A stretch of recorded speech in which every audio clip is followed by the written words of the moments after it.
Frères et sœurs, que la paix soit sur vous. Avertissement. L'histoire écrite ici est le fruit d'un rêve réel du frère Issa Ndanji, fruit de 44 ans de lutte pour trouver la paix et aider ma famille, mon pays, le Congo, et mon continent africain, à sortir des difficultés, des conflits, de l'ignorance et de la pauvreté. Je ne suis ni un homme d'église ni un faux prophète, je ne suis ni un imam ni un cheikh. Je ne suis ni un prêtre ni un rabbin, ni un pasteur ni un évêque. Je suis simplement un croyant et un esclave d'un seul Dieu, maître du visible et de l'invisible, créateur de toute l'humanité. Je suis un homme d'affaires qui lutte pour trouver une véritable liberté, pour moi-même, ma famille, mon pays et mon continent, de l'esclavage de l'homme. Je suis musulman, esclave et serviteur du Très-Haut. Je sers et adore un seul Dieu.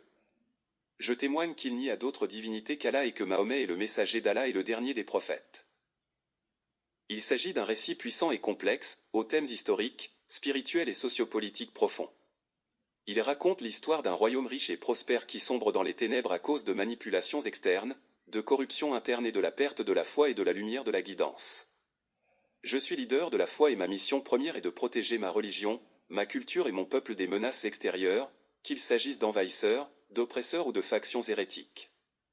Cette mission m'a été confiée par le Seigneur des univers pour rétablir la justice et la droiture dans mon pays rongé par la corruption, l'injustice et la tyrannie, en assumant des rôles à la fois spirituels et politiques pour y parvenir avec la guidance et l'aide d'Allah. Frères et sœurs, unis par vos voix et vos prières, le Congo et la nation africaine seront libérés. Je veux dire, la seconde et totale liberté qui nous a été promise par le pape révélateur Simon Kimbangu.